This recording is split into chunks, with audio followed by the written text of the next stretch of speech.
ones that led to those books, that kind of thing. So anyway, just that's the quick run through of I think the relevant stuff about Tumblr. I have a whole bunch of notes on things that I thought might be relevant. Please feel free to stop me. Please feel free to ask any questions. It would really help me a lot. I jump around a lot. Yeah, please bear with me. But really, if there's anything that you'd like me to speak to, most of what I've outlined so far is kind of around digital marketing in a more specific sense, just how ideas and conversation, or more specifically how memes and conversations kind of spread around the web. Soliciting user-generated content. I'm not sure, is that something kind of relevant to you guys? Because I could kind of brush over that. I thought that was interesting because that's most of the blogged book deals on Tumblr right now are actually user-generated things that become coffee table books effectively, and there are a lot of kind of interesting mechanisms of that.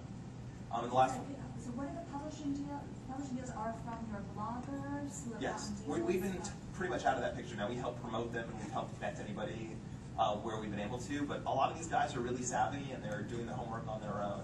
And they're building up the traction, with using and manipulating our platform in really smart ways, but we haven't had to help them in that really. So they use it for visibility for their own.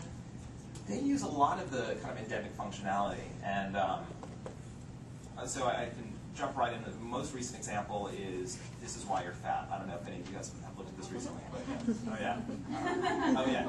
So this is, and a few of the nuances I actually can't speak to because they're still covered under our privacy policy. But the most brilliant stuff, and the stuff that they're public about, is they came out and launched with first-day traffic of more than 1 million visitors. So you think about that for the launch of a blog. I mean, that's really unheard of. Generally, we see a slow ramp before they sort of hit.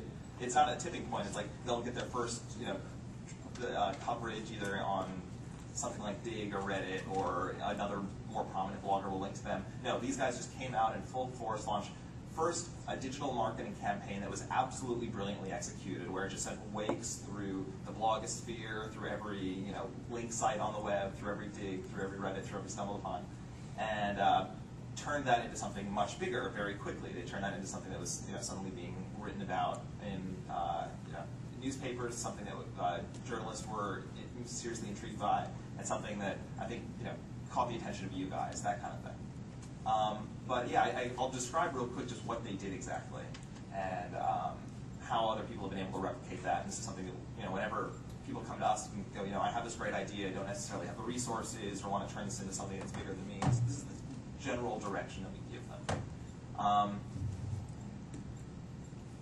Usually starts with the authors, and there are authors in the beginning. And I think that's a very important distinction. Before you have an audience, before you have contributors, all you are is an author. And you've got a brand that's probably not worth anything just yet. You're an author. And all you can do in the beginning is seed a genre. And I think that's actually one of the most important steps, if not the most important step. And this is something that I think we try to apply to a lot of the products we build. We definitely did it with Tumblr, where it's blogging, but it's a very different formula. It's a very different recipe for blogging. So we had to make sure that those first few people who were seeing it understood what was special about it, and were seeing use cases that we wanted to resonate down the road, that we wanted to represent how people would wind up using the product. So we seeded the original blogs on Tumblr and made sure everything that you were seeing, at least, when you were a new user, represented what we wanted people to use, how we wanted people to use it.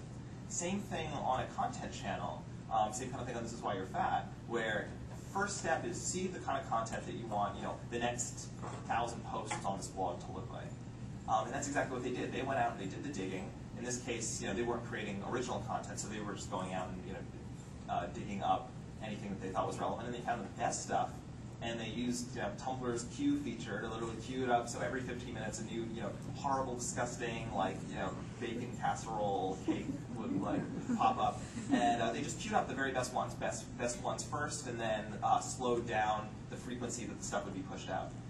So they queued up all this content, and they came out with it, and then they just launched this. I'll speak a little bit more to the marketing end of this, but they launched this crazy digital marketing campaign, whatever you want to call it, viral marketing campaign. The most important aspect in terms of driving more user-generated content, though, is they seeded a voice, they seeded, in this case, a type of disgusting cake that they wanted other people to care about and contribute to. And everybody who was seeing it for the first time saw that and connected it with that brand and decided whether or not this was something they cared enough about to, one, follow, and two, eventually contribute to.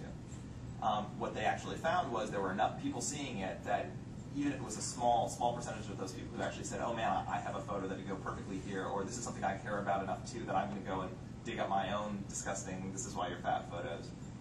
Enough people saw it that cared about it to actually become curators themselves. And within that first week, it went from them going and doing all of the digging to create the content to 100% of their new content being driven by those users who now cared about this brand, cared about the content as much or not more. I would say definitely those submitters cared about this brand probably a lot more than just the original creators did. Just, that just seems to be the way the web works. And we certainly see this stuff all the time. You'll just resonate with someone in the community who they were waiting for this thing to come along. Their life's complete now that this is why you're fat. So let's see. And there are a few really interesting things that happen, I think, when that happens, when you register with someone like that. The first is, I've called this the America's Funniest Home Video model. There's something really interesting that happens there that I think nobody ever really notices, which is when so they have the call at the end of the show to send in your videotape. Every person who's ever sent a videotape into America's Funniest Home Video, even if they watch the thing for a year and a half and never see the thing show up, there's always that promise that that video will be the next star featured video on America's Funniest Home Video. And from that point on, after sending that tape, I'm going to watch every single show to see if that showed up.